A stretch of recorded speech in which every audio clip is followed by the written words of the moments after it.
Je bénirai l'Éternel en tout temps. Ses louanges seront toujours dans ma bouche. Oh, j'aime qu'on ait un problème. Et puis qu'elle est content comme ça. Ah, m'pas caché, Dio. Depuis m'komanse li Bib moi chaque jour, m'senti charge problème moi yo sorti sous dom. Oh, si c'est comme ça, moi pour aller couvrir acheter un Bible. Dégagez au marché. Mais en attendant, ou qu'attendez radio télévision d'espoir? Radio Vision d'Espoir. Oh, moi t'attendais une annonce comme ça, oui. Mais qui ça a te dit? Lecture de la Bible en un an. Une émission qui vous accompagne à la découverte des trésors cachés de la parole de Dieu sur Radio Télévision d'Espoir. Chaque jour de 11h à 11h30 du matin, excepté mercredi 5h30, 6h de l'après-midi, samedi 7h30, 8h du matin, avec les sœurs Chantal Saint-Hubert, Claude Louis Orisma. et votre servante Maudeline Maurice Hilaire.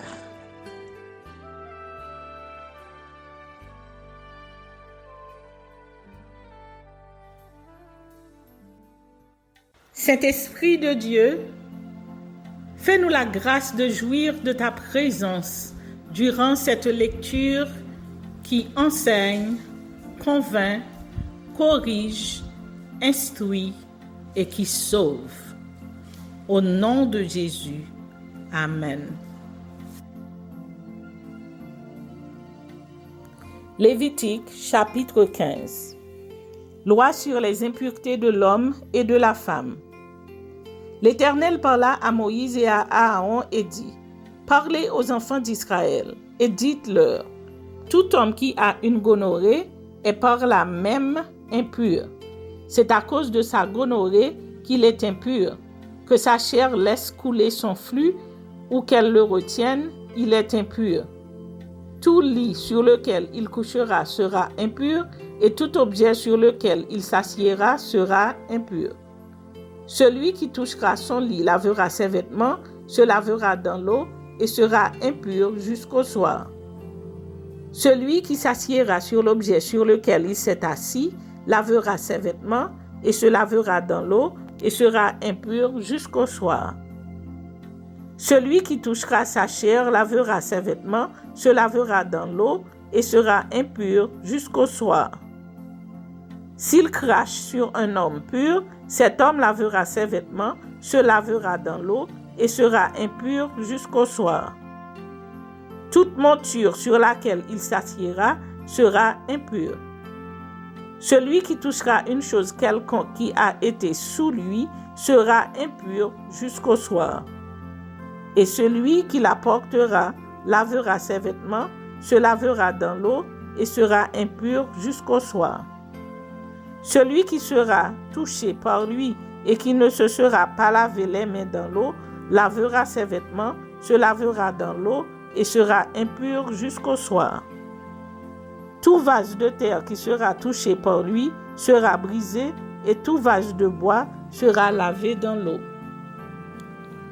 Lorsqu'il sera purifié de son flux, il comptera 7 jours pour sa purification.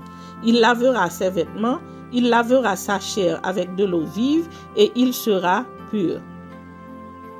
Le 8e jour, il prendra 2 tourterelles ou 2 jeunes pigeons, il ira devant l'Éternel à l'entrée de la tente d'assignation et il les donnera au sacrificateur.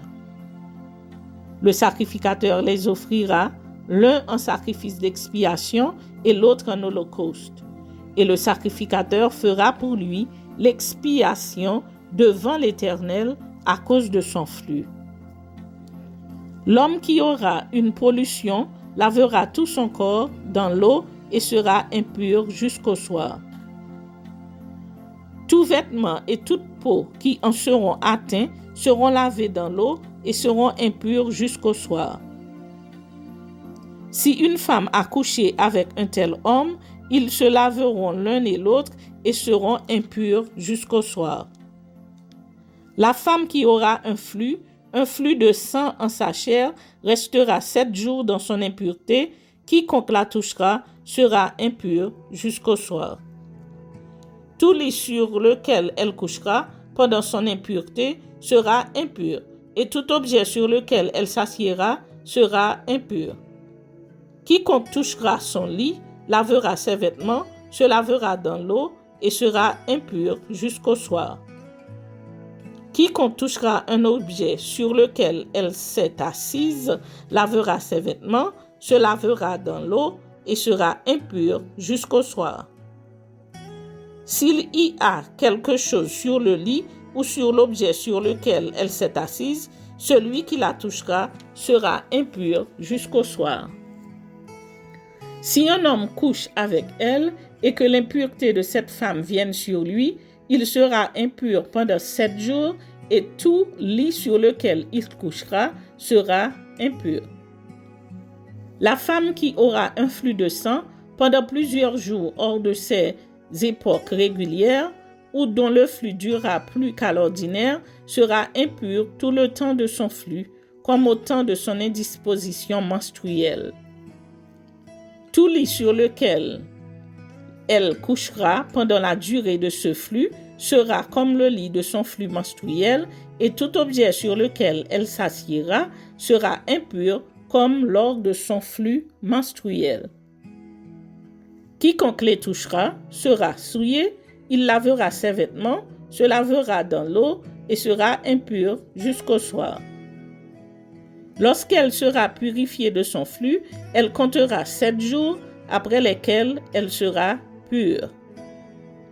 Le 8e jour, elle prendra 2 tourterelles ou 2 jeunes pigeons et elle les apportera au sacrificateur à l'entrée de la tente d'assignation.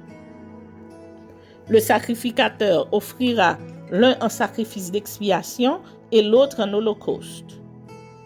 Et le sacrificateur fera pour elle l'expiation devant l'Éternel, à cause du flux qui la rendait impure. Vous éloignerez les enfants d'Israël de leur impureté, de peur qu'ils ne meurent à cause de leur impureté, s'ils souillent mon tabernacle qui est au milieu d'eux. Telle est la loi pour celui qui a une gonorrhée ou qui est souillé par une pollution, pour celle qui a son flux menstruel, pour l'homme ou la femme qui a un flux et pour l'homme qui couche avec une femme impure.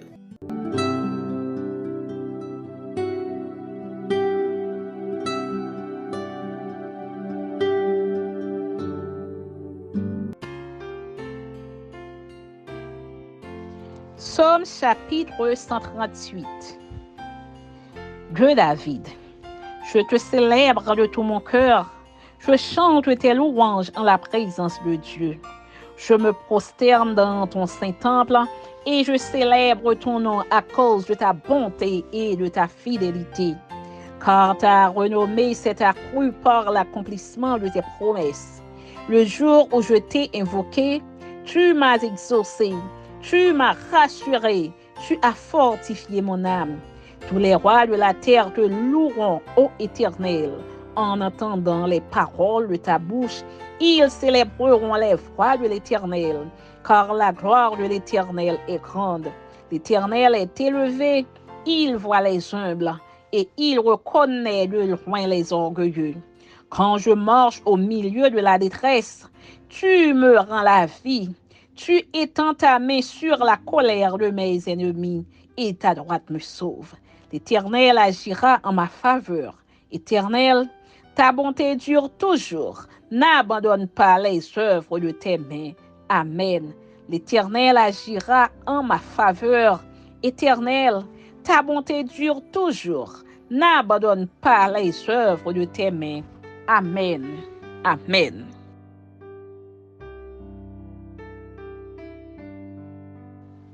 Psaume chapitre 139. Au chef des chantres, Dieu David, psaume. Éternel, tu me sondes et tu me connais. Tu sais quand je m'assieds et quand je me lève. Tu pénètres de loin ma pensée.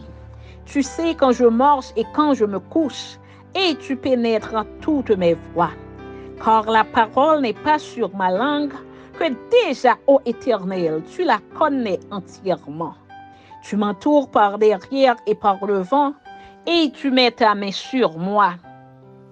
Une science aussi merveilleuse est au-dessus de ma portée. Elle est trop élevée pour que je puisse la saisir. Où irai-je loin de ton esprit et où fuirai-je loin de ta face? Si je monte aux cieux, tu y es. Si je me couche au séjour des morts, t'y voilà.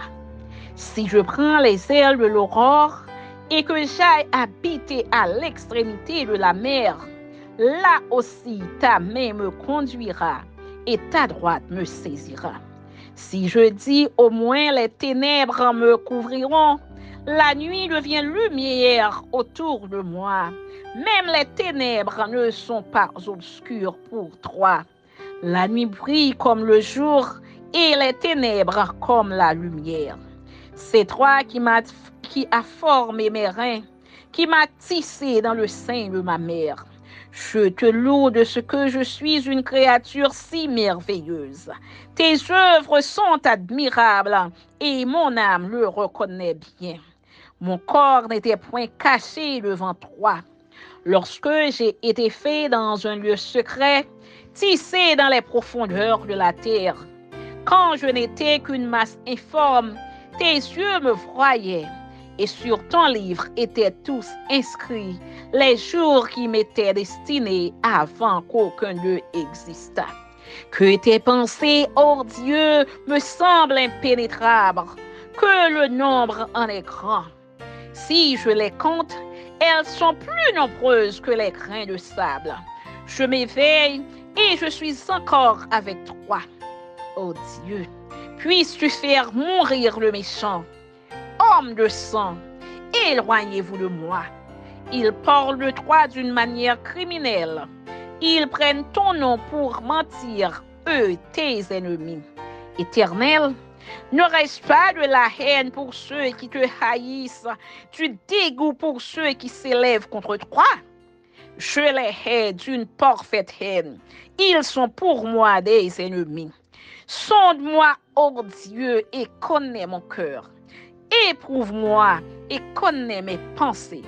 Regarde si je suis sur une mauvaise voie et conduis-moi sur la voie de l'éternité. Amen.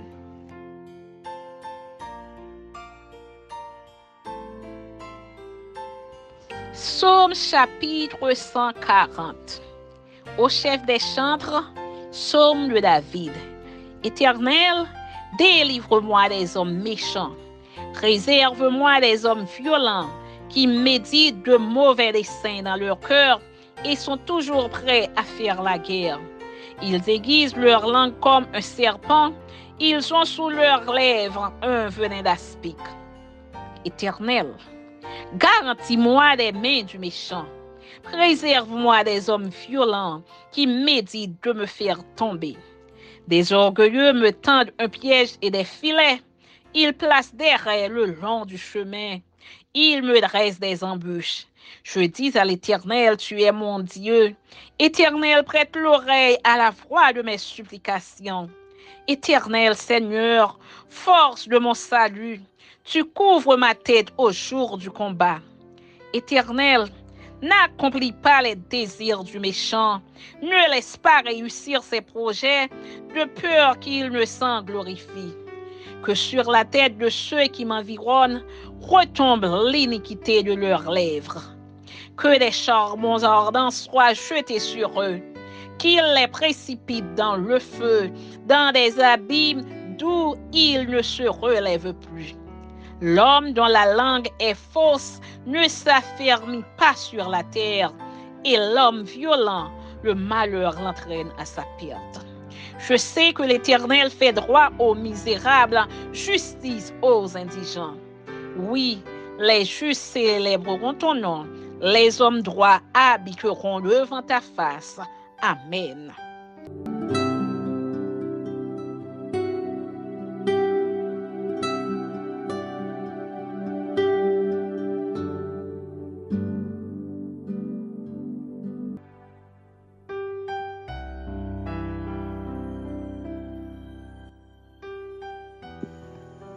Jean chapitre 4.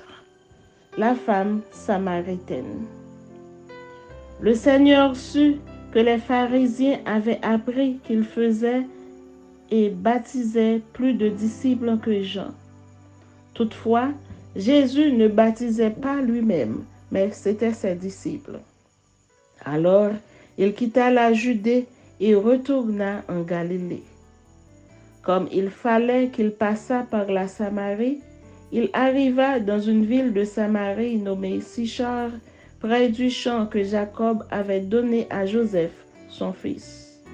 Là se trouvait le puits de Jacob. Jésus, fatigué du voyage, était assis au bord du puits. C'était environ la 6e heure. Une femme de Samarie vint puiser de l'eau. Jésus lui dit, « Donne-moi à boire. » Car ses disciples étaient allés à la ville pour acheter des vivres. La femme samaritaine lui dit, « Comment toi, qui es juif, me demandes-tu à boire, à moi qui suis une femme samaritaine? » Les Juifs, en effet, n'ont pas de relation avec les Samaritains. Jésus lui répondit, « Si tu connaissais le don de Dieu et qui est celui qui te dit « Donne-moi à boire », tu lui aurais toi-même demandé à boire et il t'aurait donné de l'eau vive. » « Seigneur, lui dit la femme, tu n'as rien pour puiser et le puits est profond. D'où aurais-tu donc cette eau vive?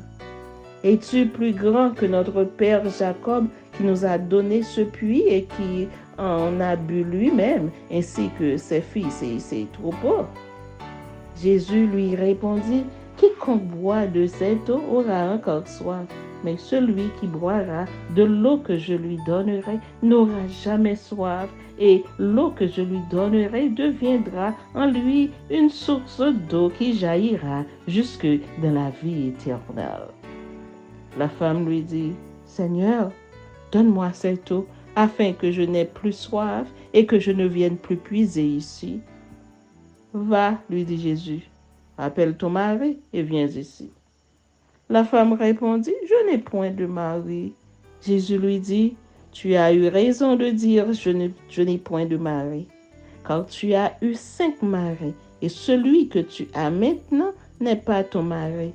En cela, tu as dit vrai. » « Seigneur, lui dit la femme, je vois que tu es prophète. Nos pères ont adoré sur cette montagne, et vous dites, vous, que le lieu où il faut adorer est à Jérusalem.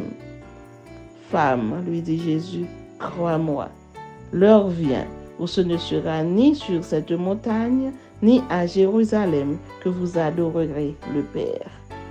Vous adorez ce que vous ne connaissez pas.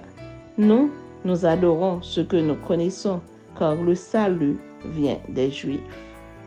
Mais l'heure vient, et elle est déjà venue, où les vrais adorateurs adoreront le Père en esprit et en vérité, car ce sont là les adorateurs que le Père demande. Dieu est esprit, et il faut que ceux qui l'adorent en esprit et en vérité. La femme lui dit, « Je sais que le Messie doit venir, celui qu'on appelle Christ. Quand il sera venu, il nous annoncera toutes choses. » Jésus lui dit, « Je le suis, moi qui te porte. » Là-dessus arrivèrent ses disciples qui furent étonnés de ce qu'il parlait avec une femme. Toutefois, aucun ne dit, « Que demandes-tu » ou « De quoi parles-tu avec elle ?» Alors, la femme, ayant laissé sa cruche, s'en alla dans la ville et dit aux gens, « Venez voir un homme qui m'a dit tout ce que j'ai fait. Ne serait-ce point le Christ? » Ils sortirent de la ville et ils vinrent vers lui.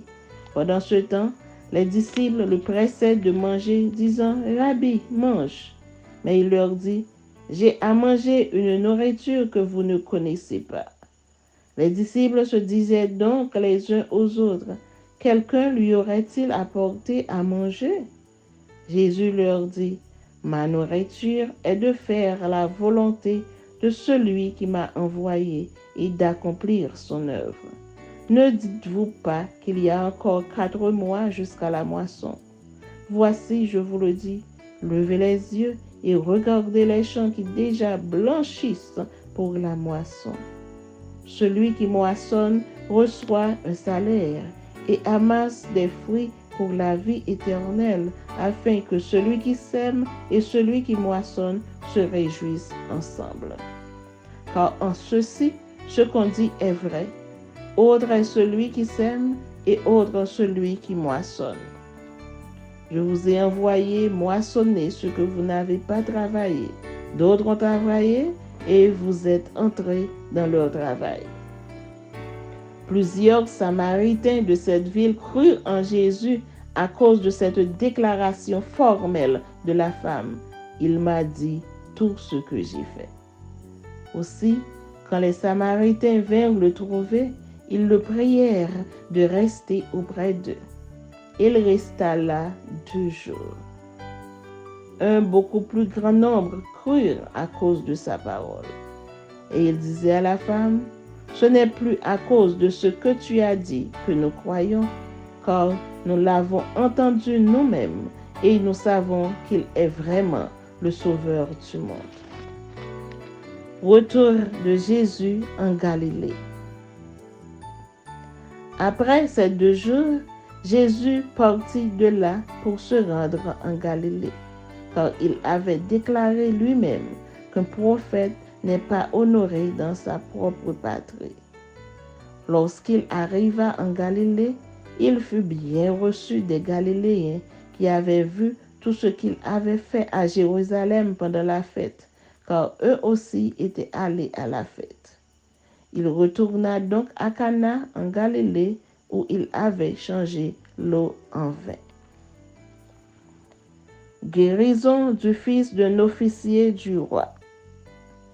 Il y avait à Capernaum un officier du roi dont le fils était malade. Ayant appris que Jésus était venu de Judée en Galilée, il alla vers lui et le pria de descendre et de guérir son fils qui était près de mourir. Jésus lui dit, « Si vous ne voyez des miracles et des prodiges, vous ne croyez point. » L'officier du roi lui dit, « Seigneur, descends avant que mon enfant meure. » « Va, lui dit Jésus, ton fils vit. » Et cet homme crut à la parole que Jésus lui avait dite, et il s'en alla. Comme déjà il descendait, ses serviteurs venant à sa rencontre lui apportèrent cette nouvelle. « Ton enfant vit. » Il leur demanda à quelle heure il s'était trouvé mieux. Et ils lui dirent, « Hier, à la 7e heure, la fièvre l'a quitté. » Le père reconnut que c'était à cette heure-là que Jésus lui avait dit, « Ton fils vit. » Et il crut, lui et toute sa maison. Jésus fit encore ce second miracle lorsqu'il fut venu de Judée en Galilée.